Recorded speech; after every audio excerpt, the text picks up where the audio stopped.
La puissance du mot Chokos au Cameroun actuellement. Monsieur Philippe, si vous venez me voir un mardi, ça commence le samedi. Là, Chokos, il y a 6 000 places. Actuellement, il a vendu 1 500 tickets. Dès qu'il dit que sur la conférence, il vend tous les tickets. Il m'a payé tout 2 jours qu'il a tout vendu. Et tu vois combien c'est que veut dire Chokos au Cameroun actuellement, non? Tu connais ce qu'on a dit?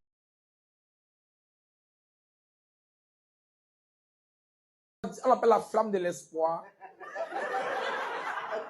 Donc, ce que tu écoutes souvent dans les conférences, c'est l'école. Ils sautent sur le baignat éco. Comme tu bois l'huile. Bon, il a dit, ouais, ma faire le fil là. Expliquez, c'était à dire quoi là? Expliquez, hein? Voilà. Il a dit que, qu'il y a un troupeau de, si on suppose, il n'y a pas de vous allez pour Un exemple. On signe un document où on dit que désormais, en 2027, toi tu as l'exclusivité de l'importation des cure-dents au Cameroun. C'est fini. Tu viens de devenir riche avec un document signé avec un stylo qui coûte 100 francs. Sauf que comment est-ce qu'on fait pour qu'on prenne cette décision-là? Cette décision se prend grâce à des lobbies. Des lobbies qui se forment avec des communautés. Donc il y a des communautés qui influencent sur ce type de décision-là. Sauf que si je demande à quelqu'un ici, est-ce qu'il a lu la nouvelle loi des finances 2026 du début à la fin? Ça n'intéresse personne, n'est-ce pas? Alors que dans cette loi des finances, il y a des textes qui ont permis d'enrichir certaines communautés. Et ces textes ont été votés grâce au lobby de ces communautés-là. Sauf qu'il n'y a pas de reportage dessus.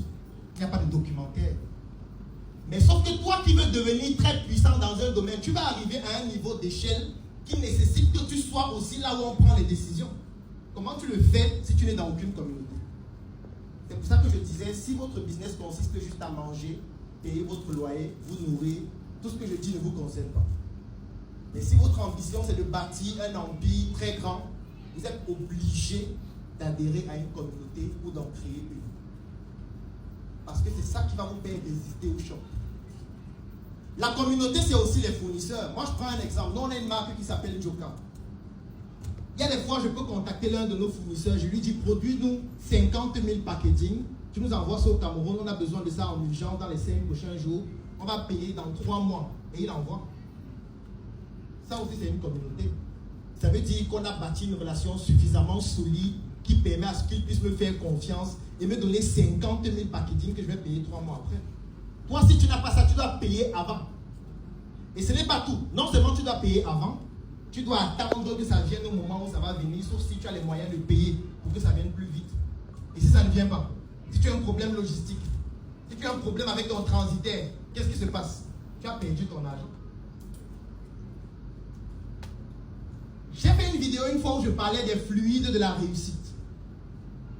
J'ai pris en entrepreneuriat, ou alors si vous êtes déjà entrepreneur, posez-vous la question. La communauté à laquelle j'appartiens, c'est laquelle? Qui pourra me mettre au dos si j'ai un problème? Parce que les problèmes, vous en aurez. Si vous n'avez pas de communauté, commencez à la bâtir dès maintenant. Identifiez une communauté qui appartient, ou alors qui a les valeurs que vous avez, et adhérez ou créez une communauté si vous en avez la possibilité. Si vous ne pouvez pas le faire, n'entreprenez pas. Parce que lorsque les chocs viendront, votre ancrage seul et votre identité ne suffira pas. Parce que les autres utilisent les fluides de la réussite au-delà de la sueur pour atteindre leurs objectifs. Et parfois, vous avez besoin des personnes qui sont capables de résister et de dire celui-ci, il est avec nous. Et on va le maintenir jusqu'à ce qu'il atteigne ses objectifs. Merci beaucoup. Vous avez certainement remarqué que quand vous étiez dans le ventre de votre mère, il n'y avait pas un écran pour choisir la forme de sa tête. Pour choisir la couleur de ses yeux. Pour choisir son type de pied. Pour choisir son type de chevelure. Ça n'existait pas. Ça veut dire que vous êtes né avec un patrimoine que vous n'avez pas choisi. Mais ça représente une partie de votre identité. Plus précisément 50% de votre identité. Donc, premier exercice à faire.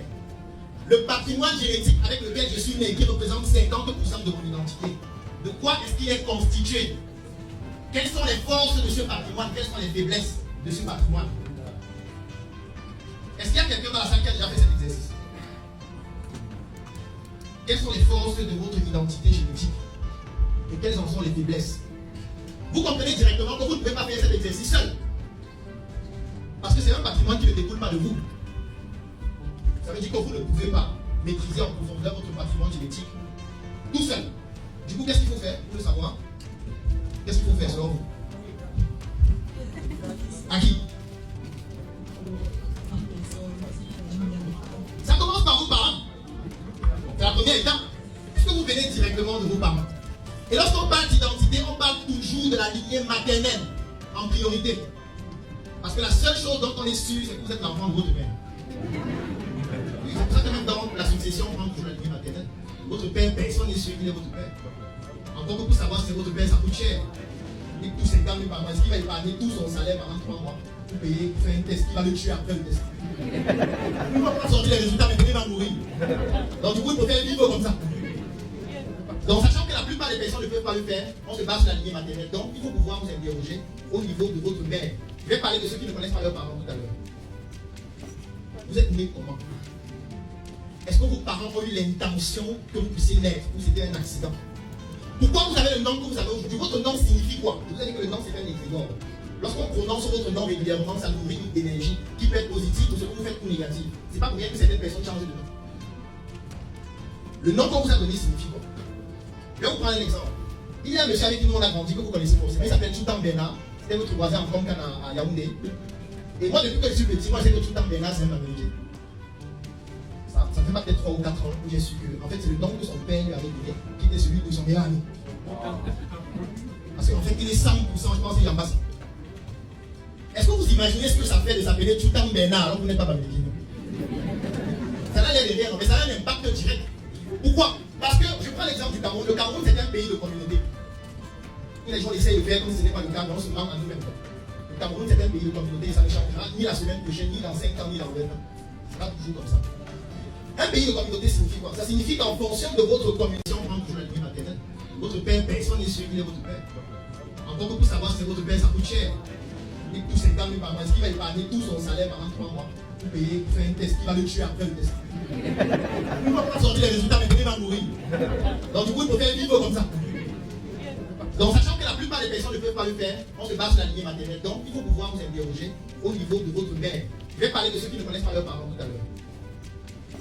Vous êtes nés comment? Est-ce que vos parents ont eu l'intention que vous puissiez naître ou c'était un accident?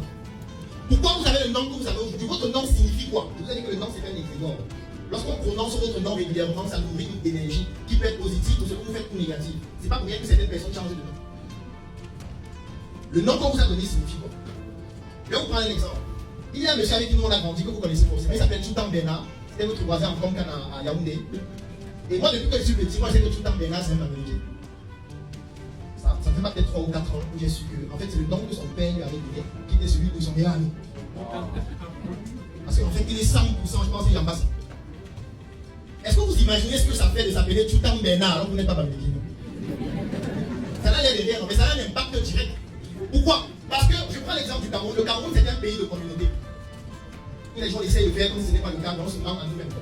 Le Cameroun, c'est un pays de communauté, ça ne changera ni la semaine prochaine, ni dans 5 ans, ni dans 20 ans. Ça sera toujours comme ça.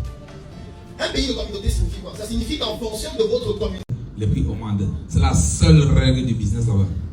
Lorsque l'offre est supérieure à la demande, les prix baissent. Lorsque l'offre est inférieure à la demande, les prix augmentent.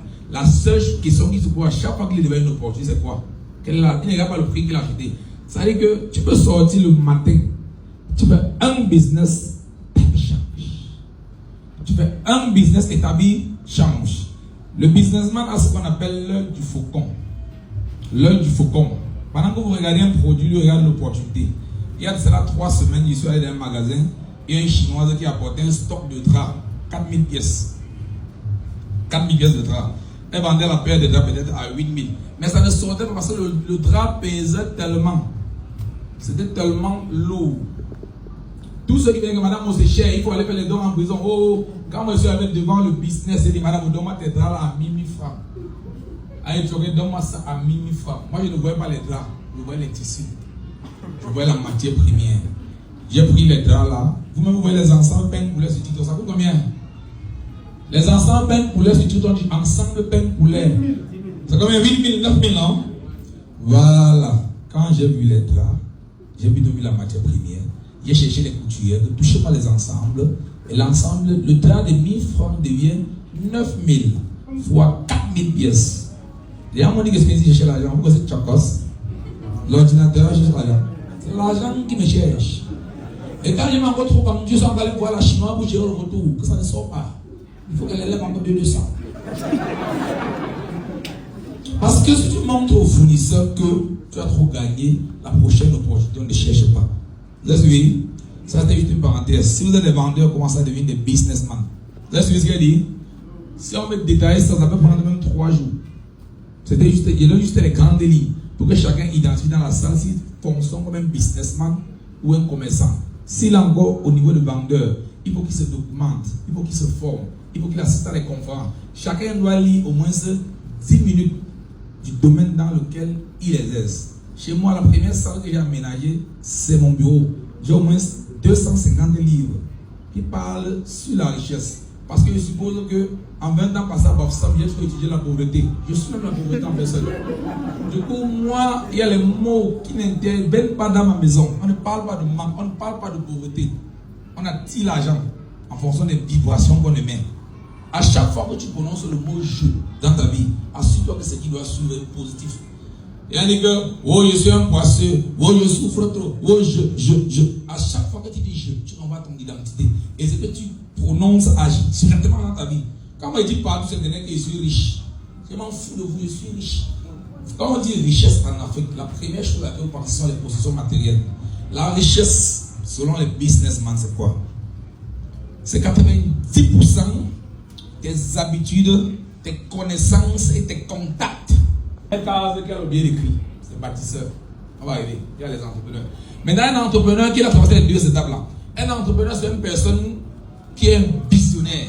Il regarde dans son environnement, il prend un problème et il dit, je fais ma cause avec.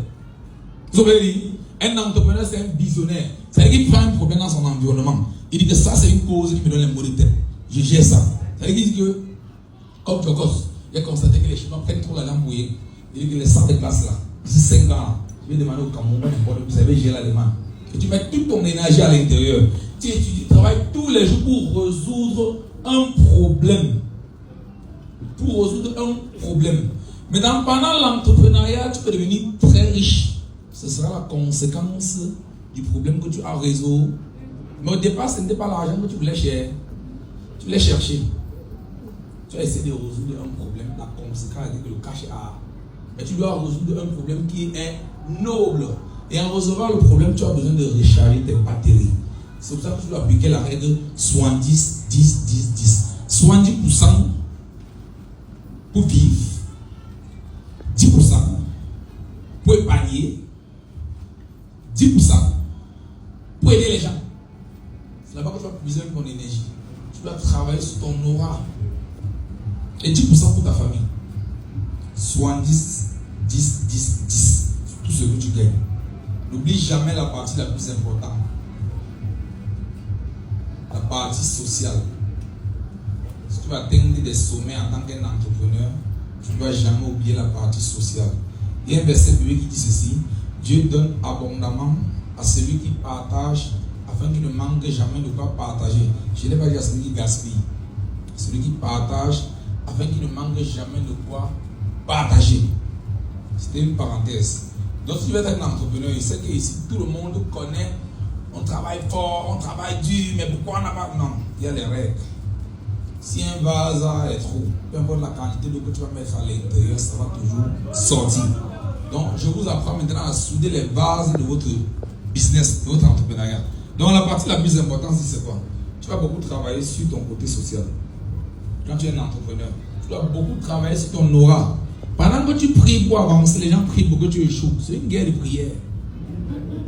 Pendant que tu fais un autre père pour réussir, les gars font les rosaires pour que tu échoues. Maintenant, qu'est-ce qui peut empêcher ça? On va revenir dans cette partie au niveau de la spiritualité des affaires. Mais il y a une dernière partie là qu'elle a oublié d'écrire. Pendant ton parcours entrepreneurial, à un moment donné, l'argent peut t'éblouir jusqu'à ce que tu oublies ton chemin. Donc le rythme devient beaucoup. Le même matin, tu vas te lever, tu vas aller au parking, un peu comme tu as cassé. C'est noir. La maison est posée, les terrains sont baissés. Mais où est-ce que tu puisses ton carburant? C'est dans ton pourquoi. C'est quand tu es un entrepreneur, tu dois rechercher ce qu'il y a. On va aller par élimination. Mais en Afrique, la partie ici, un docteur, levée de fonds. Le docteur veut nous expliquer, levée de fonds. Le noir ne va comprendre que peut-être le business va marcher. Hein? Combien t'as donné ces 5 millions là? Tous les vidéos que tu vas faire, il va dire que Romain met 5 millions bandits. Alors que vous avez fait le projet ensemble, mais ça n'a pas marché. D'ailleurs, c'est une stratégie que si tu vas appliquer dans un environnement, ça peut donner. Dans un autre environnement, il faut beaucoup réfléchir avant de s'affronter là, avant de s'aventurer là. Moi, je conseille aux entrepreneurs de travailler avec ce qu'on appelle les efforts personnels. Il faut se donner un temps pour réussir. Il faut se donner un temps pour... C'est-à-dire que si tu as un projet peut-être de 1 million et que tu vas travailler quelque part, donne-toi un temps pour épargner cet argent-là. Pendant que tu épargnes, tu apprends même, tu te formes même. Moi, je conseille ce qu'on appelle les efforts personnels. Et si tu es dans le domaine de la vente, travaille beaucoup sur ton crédit fournisseur. Travaille beaucoup. C'est ça qui va sauver ta vie. Ton crédit fournisseur. Moi, quand je pars chez un Chinois, je vois les gars sont de bagarrer pour payer cash. Je dois en retrait, là pour moi, c'est maillot la jeunesse. Quand je tourne par là, les gens, tu n'as pas le crédit qui tourne. On tourne le crédit pour les voitures neuves. On tourne le crédit pour les voitures neuves. C'est un paradigme africain qui est trop, dans la même bête des cultures. Quand tu as l'opportunité de tourner à crédit, n'hésite pas. Il y a ce qu'on appelle l'inflation. Toi, tu prends des 30 millions, tu achètes la marchandise. Moi, je viens prendre la marchandise 30 millions à crédit. Au cas où tu as un intérêt à 10 millions, tu vas avoir tu donnes 30 millions, mais un petit 1 mètre carré, tu n'as pas. C'est les affaires que vous faites. Dans 5 ans, le terrain que tu avais laissé parce que tu l'as dit, je paye cash. Il y a ce qu'on appelle les bonnes dettes et les mauvaises dettes. Les bonnes dettes et les mauvaises dettes. Il y a le momentum pour faire chaque chose. Et si tu n'es pas un travail, je dois rien parler de l'effort personnel et du crédit fournisseur. Si tu n'es pas un bosseur, une machine, tu vas penser que l'argent des gens, c'est ton argent. Ce qui t'attend, c'est les minutes. Il voulait développer toutes les parties, la meilleure le temps. Slide. Les zéros, c'est sans procès. Quand vous pensez au serpent, vous pensez toujours mal. Mais là, vous voyez le serpent. Pourquoi vous avez choisi le logo du serpent? Pourquoi? Et vous dites pourquoi? Parce que ça remet l'argent. Bon, c'est bancaire ça. Moi, j'ai choisi parmi tous les. Tu vas aller dans les entreprises, par exemple. Je pense que l'animal de Orcher Manset, je ne sais pas si c'est vidéo, c'est comme c'est le lion. C'est le lion, dans cette vidéo. C'est le lion, oui, je vois le lion. Je ne sais pas le docteur, mais chaque personne a un truc qui fait oui, pour son énergie. Oui, bon. Moi, j'ai choisi le serpent, pourquoi? Je vais te poser une question à l'époque. Pourquoi est-ce que toutes les pharmacies ont le serpent, comme le goût? Vous allez faire les recherches. Avec les soins rapides, vous allez rechercher ça. Pourquoi est-ce que toutes les entreprises ont le serpent? Les pharmacies ont plutôt le serpent. Vous allez rechercher parce que vous pouvez trouver les réponses sur YouTube, Google. Je suis allé dans plusieurs recherches. J'avais inventé la chefferie Bamoun de 2 septembre. J'ai regardé tous les chefs traditionnels à l'entrée de leur chefferie. Le serpent. Les chefs qui s'asseyent au village, ils mettent la peau de serpent, non? J'ai regardé les films des pharaons. On dit que le pharaon c'était le représentant de Dieu sur terre à l'époque de l'Égypte. La chaise, le pharaon, ça quoi? Ta tête, c'est quoi sur la chaise? C'est le corps, la gorge. Voilà. Donc, quand j'ai fait toutes les recherches là, vous allez comprendre aussi que le serpent a beaucoup de significations dans certaines choses. Maintenant, sur Internet aussi, vous allez voir les vidéos où un enfant de 3 mois, 5 mois, 6 mois est en train de jouer avec un serpent très venimeux. Le serpent ne mord pas l'enfant. Vous avez vu la vidéo là? Oui. On voit une vidéo sur Internet où un enfant sort de la maison comme ça. Un peu au chat, on dit que le mamba vert, le serpent qui te mord. Tu vas 4 minutes pour vivre, 4 secondes pour vivre. L'enfant prend le serpent, il lance. Tac, ça fait l'enfant, il va pour le serpent, tac. Il lance, il joue, le serpent joue le mamba vert. On voit les vidéos sur Internet. L'enfant finit par. Mais toi, dès que tu approches là, le serpent te frappe une fois. Maintenant, quand j'ai identifié tous les animaux dans le monde, j'ai dit que peut-être c'est même moi le serpent là. Parce que quoi, moi, il m'appelle Choco. J'ai trop traversé les étapes. Ah, quoi, les boys, la mairie, les impôts, les coups bas du personnel, les coups bas des amis, ça m'a forgé. Et un matin, il a dit, c'est du Choco China Shop. Je mets S. Le cigare met S. Il dit, ça ne fait pas ça qu'un serpent. C'est moi le serpent. Vous savez pourquoi? Parce que la façon que tu viens, c'est vraiment que tu reçois. Si tu viens en mode boy, tu es traumatisé. Tu viens en mode école, il prend le billet de 50, il montre que tout bon dans c'est l'école. Donc, j'ai choisi le logo du serpent parce que je me dis que chacun doit appliquer la philosophie du serpent dans sa vie. Le serpent représente la régénération, la renaissance. C'est quand même vous allez comprendre ça. Du coup, j'ai choisi le serpent comme logo pour mes entreprises parce que je me dis quoi? En fonction des circonstances de la vie, tu dois t'adapter. Le serpent est une façon de vivre. Lorsque les choses deviennent tellement difficiles pour lui, il enlève son ancienne écaille. Il se régénère, on est d'accord? Lorsqu'un serpent est dans la forêt, il comprend qu'il n'arrive plus à bien ramper. Parce que les écailles sont déjà vieilles. Il s'approche d'une tige. Il enlève l'ancienne écaille pour évoluer. Et c'est comme ça qu'un entrepreneur doit vivre dans son entreprise. C'est-à-dire que si à un moment donné, tu te rends compte dans ton équipe, il y a des personnes qui sont plus alignées avec ta vision. Il y a des gens que vraiment ça sera très difficile de te séparer d'eux. Mais tu te rends compte que pour avancer à tout prix, tu dois te séparer d'eux. Ça doit faire mal. Ça peut être une femme toxique, ça peut être un ami toxique, ça peut être tellement de choses, tellement de sacrifices avec quelqu'un. J'ai dit aux gens sur internet que je n'ai de problème avec personne. Mon seul combat, c'est contre la famine, c'est contre la pauvreté, c'est contre le mal-être. Moi, je veux dire que tout le monde peut manger, tout le monde peut boire, tout le monde peut vivre à sa faim sans que ça affecte pour l'autre. Donc ceux qui pensent que sur internet, tu causes, non. Pendant que d'autres donnent mal parce qu'ils n'ont rien mangé, d'autres donnent mal parce qu'ils doivent manger.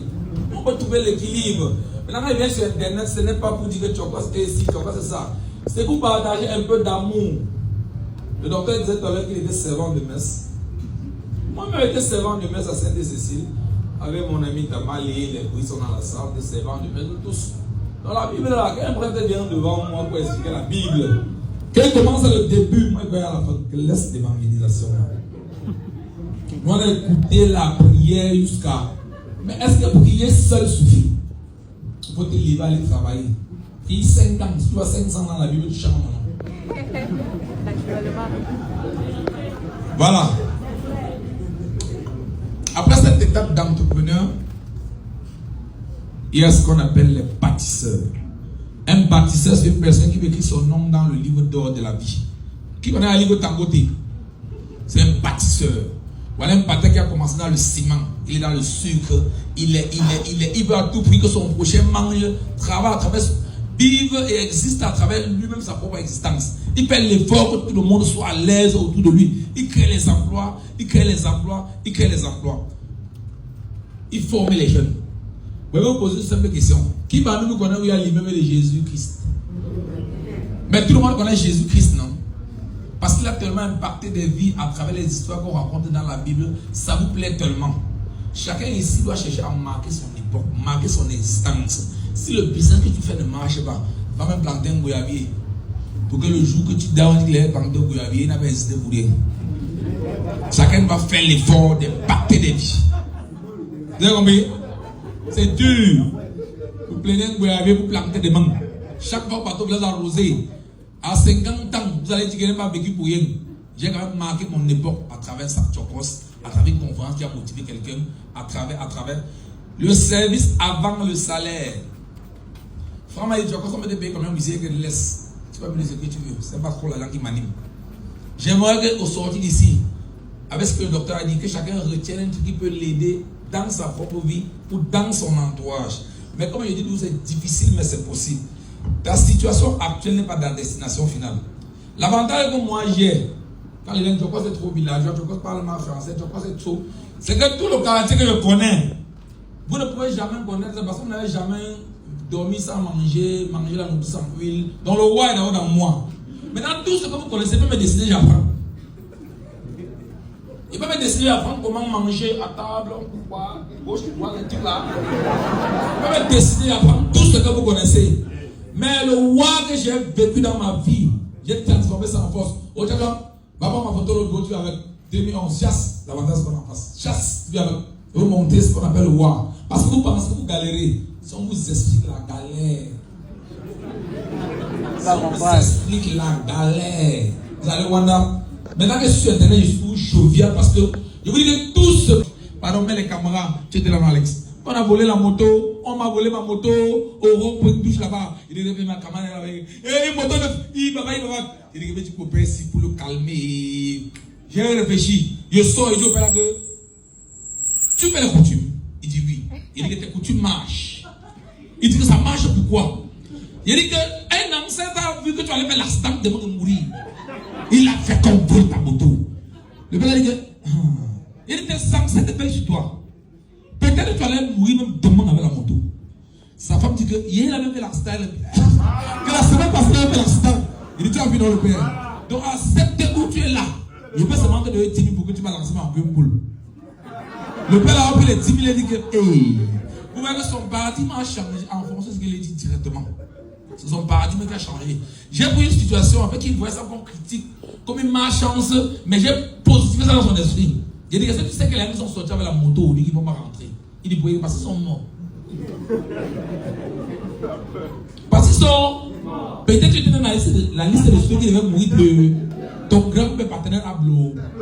Donc il faut positiver l'échec et trouver une solution pour chasser ça de ton esprit. Parce que tout se passe dans la tête. J'ai vu une étude tout à l'heure, le cerveau de l'homme fonctionne très mal, où se promènent des milliards de neurones qui créent des pensées dans ta tête par seconde.